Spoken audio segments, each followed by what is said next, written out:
Have you ever wondered why reincarnation is not mentioned in the Bible? It's a question that has intrigued scholars and spiritual seekers for centuries.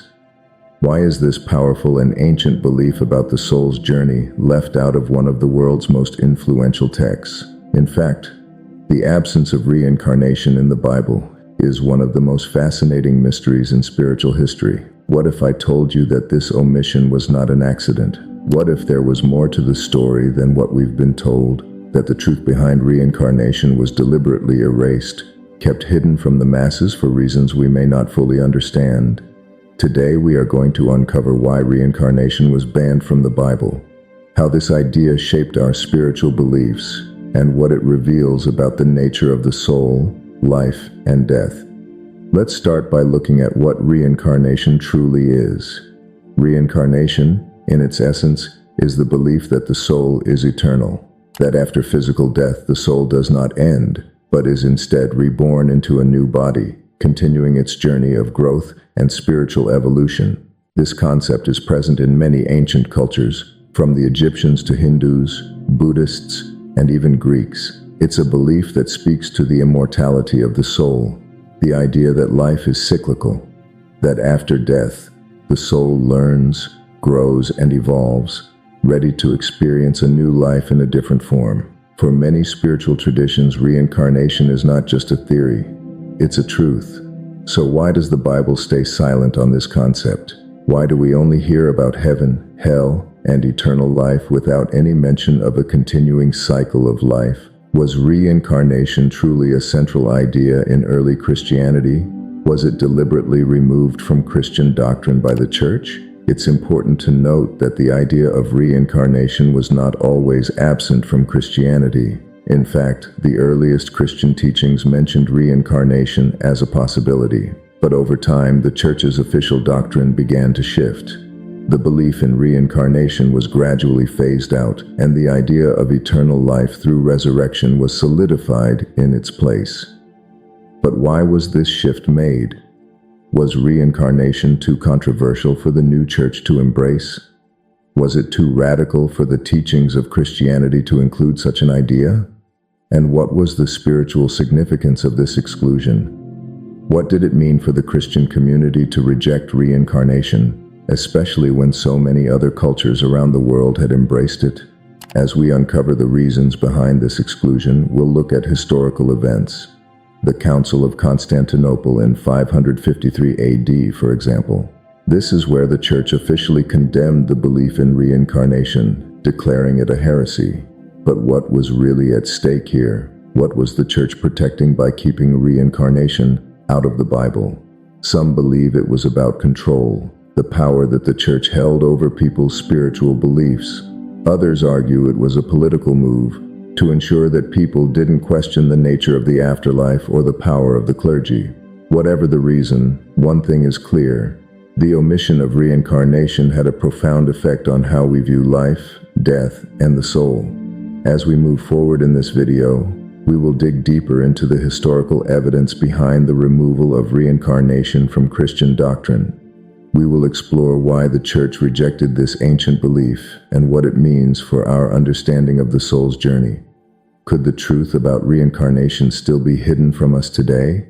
So, get ready to challenge your beliefs and expand your understanding. The hidden truth behind reincarnation is waiting to be discovered. Let's embark on this journey of awakening together.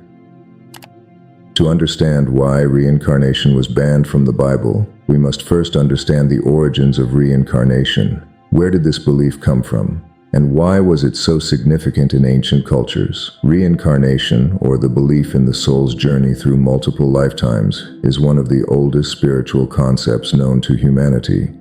It can be traced back to ancient Egyptian traditions, where the idea of life after death was deeply intertwined with the belief in reincarnation. The Egyptians believed that the soul would continue its journey after death, sometimes taking on a new body to evolve and learn new lessons. This concept was central to their spiritual practices and the understanding of the afterlife. Similarly, in Hinduism and Buddhism, reincarnation is not just a concept, it's a foundational part of their spiritual teachings. The soul's journey through many lifetimes is seen as a process of spiritual evolution. In these traditions, every new life is an opportunity to evolve, to correct past mistakes, and to move closer to enlightenment or moksha, a state of liberation from the cycle of rebirth. Even the Greeks entertained the idea of reincarnation. Plato, one of the greatest philosophers in history, wrote about the soul's immortality and its ability to reincarnate. He believed that the soul goes through a series of lifetimes, learning and evolving each time until it achieves perfection. He even described the concept of the soul choosing its next life as a way to continue its path toward wisdom and truth. But how did this belief come to be so central to many ancient spiritual traditions? The idea of reincarnation allowed for the soul to evolve, to be held accountable for past actions, and to work toward ultimate spiritual liberation. It was also comforting to think that life didn't end with physical death. Instead, the soul would live on, transcending death and continuing its journey. So, how did this ancient belief come to be excluded from the Bible? Why did the early church reject reincarnation, despite its widespread acceptance in the spiritual traditions of the time? When the early Christian church was developing its doctrines, there was a significant amount of debate and discussion around what ideas to include and exclude. Some of the early Christian texts, such as the Gnostic Gospels, mentioned reincarnation as a part of the teachings of Jesus and his followers. These texts, which were later deemed heretical, proposed that Jesus taught the concept of reincarnation, and that the soul's journey through multiple lifetimes was a part of the divine plan. However, as the Roman Empire adopted Christianity, there was a push to standardize Christian teachings.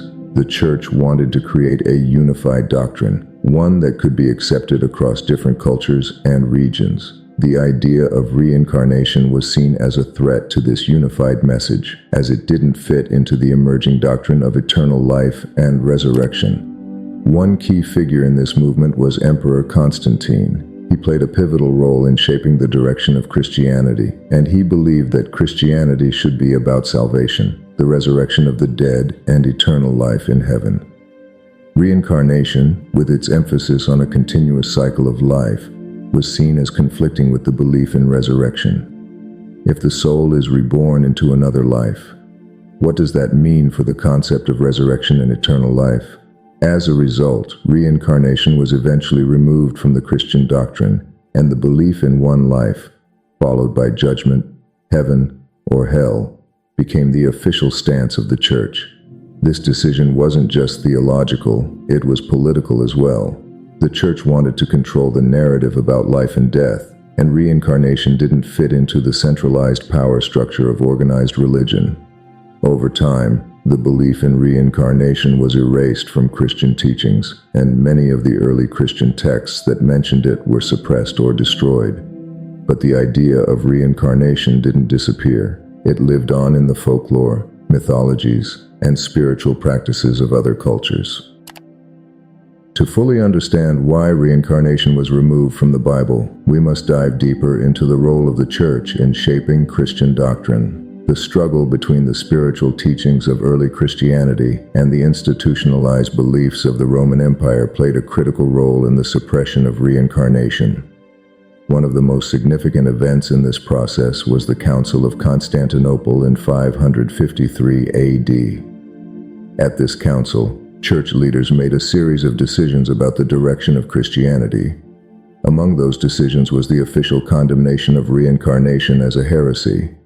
But why was reincarnation considered such a threat?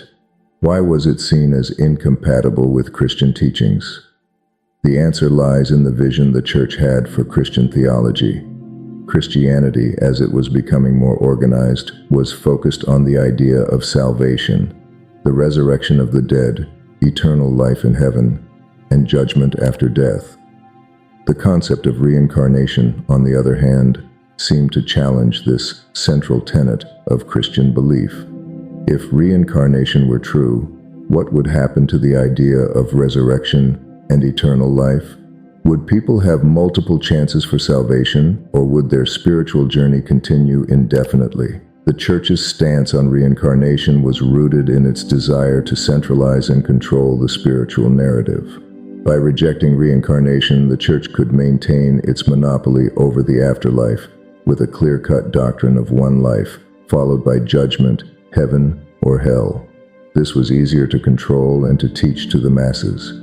It also fit more neatly with the emerging power structure of the Church in the Roman Empire, which sought to exert authority over all aspects of life, including spiritual beliefs. The Council of Constantinople marked a pivotal moment. It was here that church leaders officially declared that reincarnation was a heresy.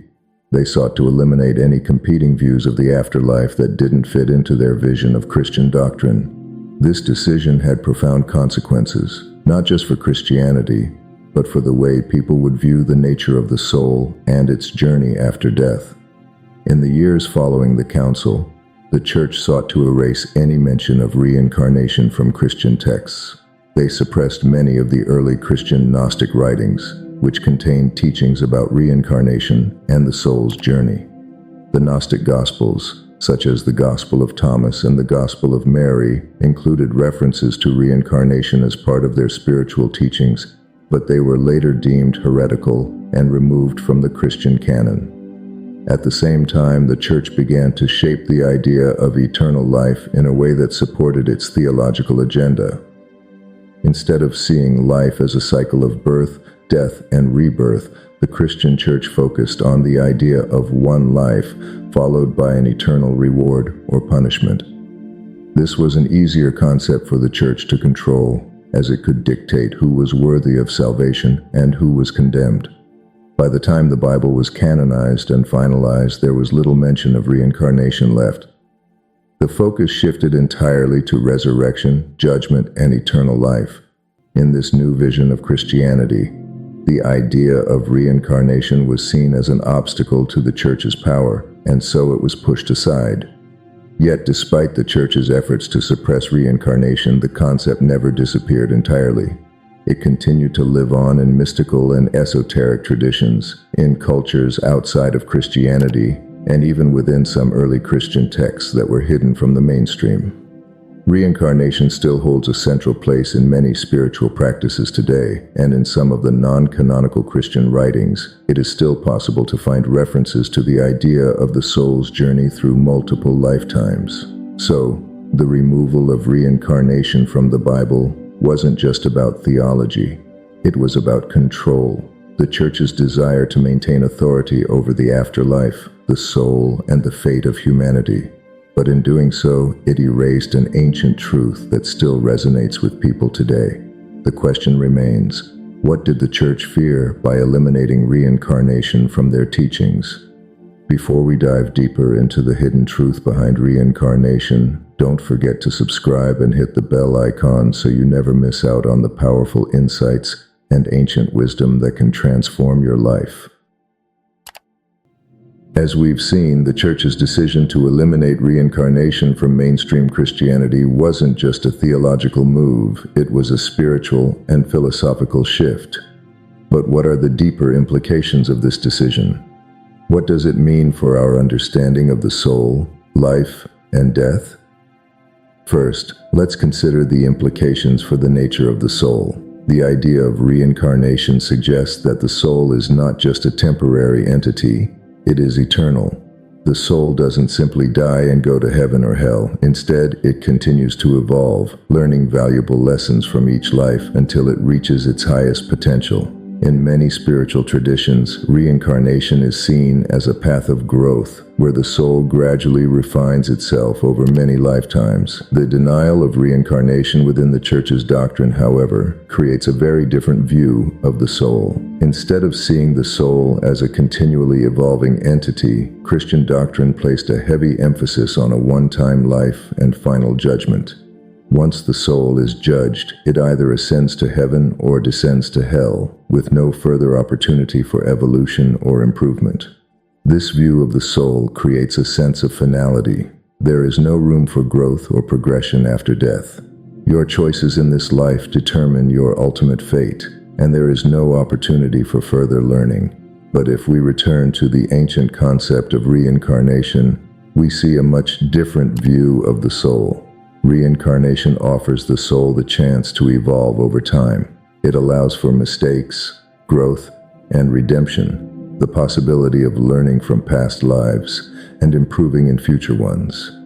By removing reincarnation from the Christian doctrine, the Church may have unintentionally diminished the hope for spiritual evolution beyond this lifetime. Instead of offering individuals the chance to continually improve and grow, the Church reinforced a binary view of life and death. Either you're saved or you're lost, but there's more to consider. By eliminating reincarnation, the Church also reduced the personal responsibility of individuals in their spiritual journey. With the idea of reincarnation, the focus was on learning and personal growth. Every life was an opportunity to make better choices, to move closer to wisdom, and to align more with the divine. However, the Church's emphasis on a single life and a final judgment places the burden of spiritual growth entirely in this lifetime. People are often forced to rely on external forces, like the Church or clergy, to guide them toward salvation. In this framework, spiritual progress becomes less about personal responsibility and more about following external dogma. In this way, the exclusion of reincarnation had significant philosophical consequences. By focusing on a one-shot life, the Church shifted the narrative of spiritual evolution from a personal journey of growth to a theological framework of judgment. The focus became not on learning and evolving spiritually, but on aligning with prescribed religious rules to guarantee salvation. So, what does this mean for our current understanding of life and death? The idea of reincarnation offers us the possibility of spiritual growth beyond this lifetime. It reminds us that we are not bound by the mistakes or circumstances of this life. We have the potential to grow, to learn, and to heal across many lifetimes.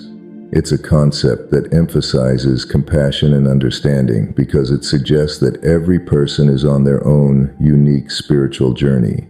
The mistakes they make today can be corrected in future lives. The challenges they face now can lead to deeper wisdom in the future. Without the belief in reincarnation, we might feel like our lives are a race with no second chances.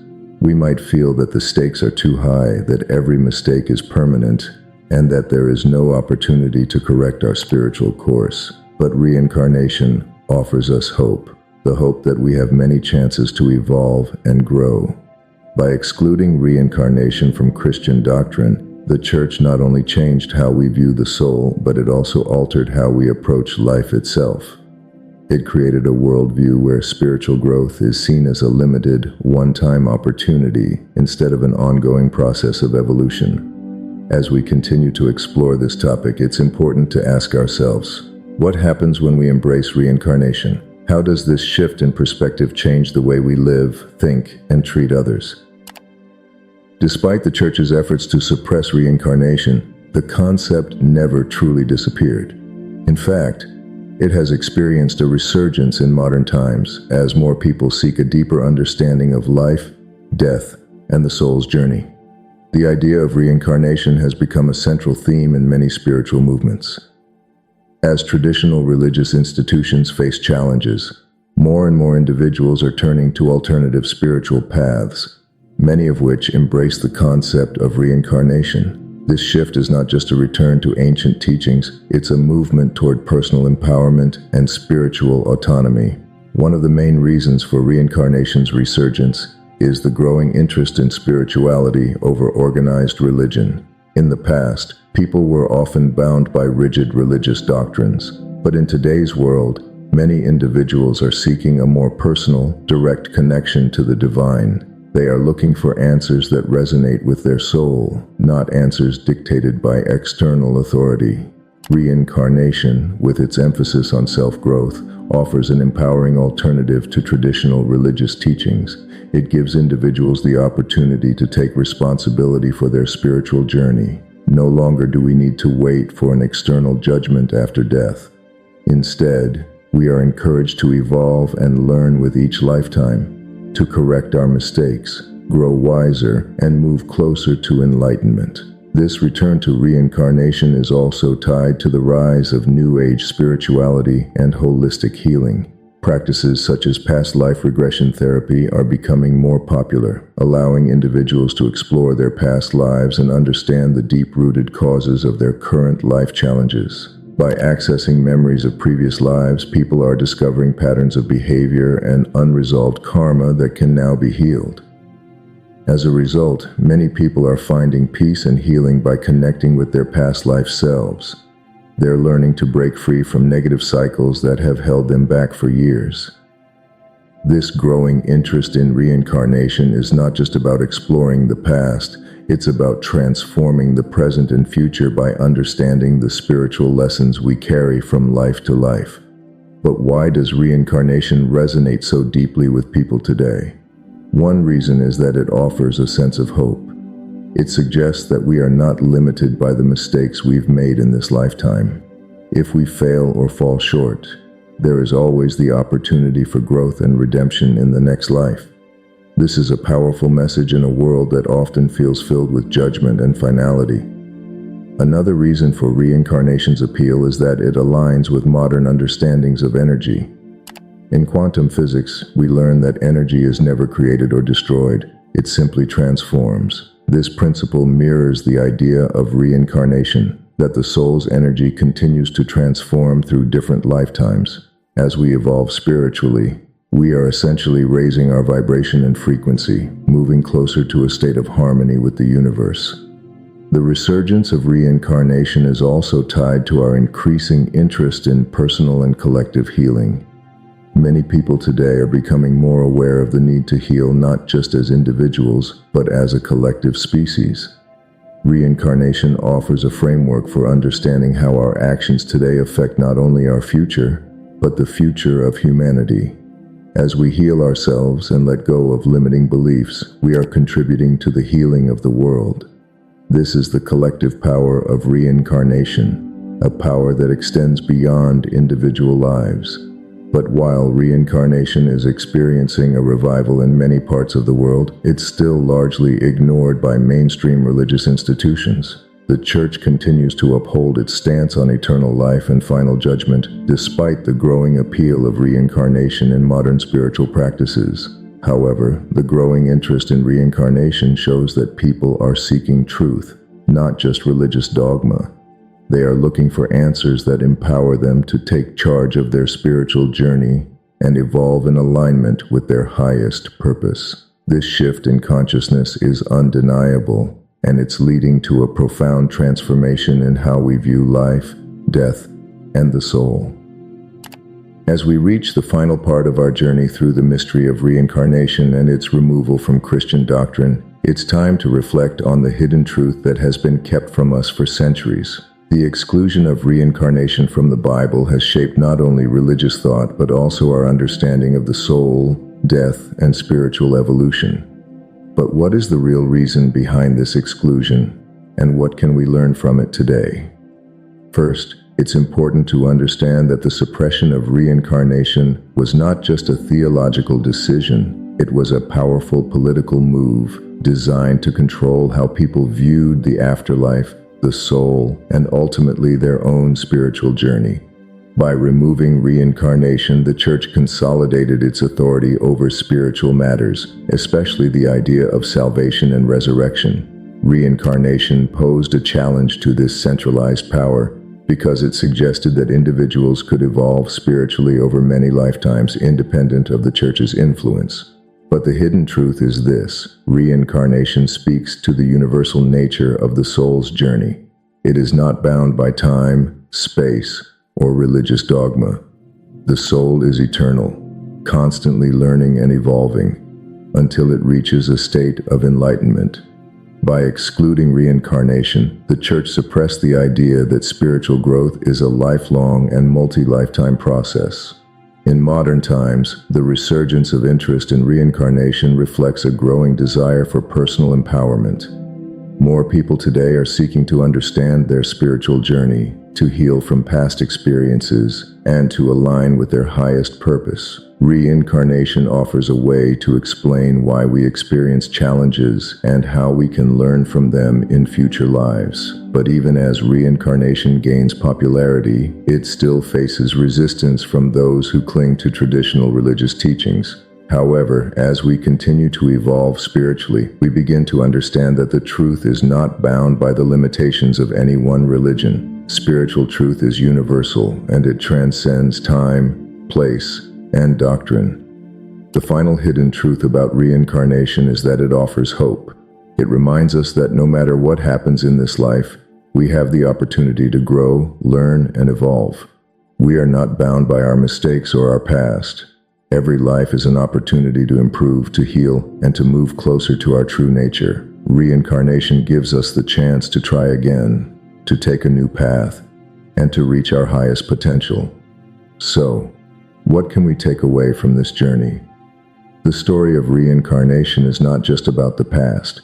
It's about our future, how we choose to live, how we choose to learn, and how we choose to evolve. The soul's journey is ongoing, and each lifetime is a step toward understanding the deeper mysteries of existence. As we continue to explore spiritual teachings, we must remember that truth is not always something we find in one place. It's something we discover within ourselves through experience, growth, and awakening. So, what do you think? Do you believe in reincarnation? Has this video changed the way you view the soul's journey? Let us know in the comments below. We'd love to hear your thoughts.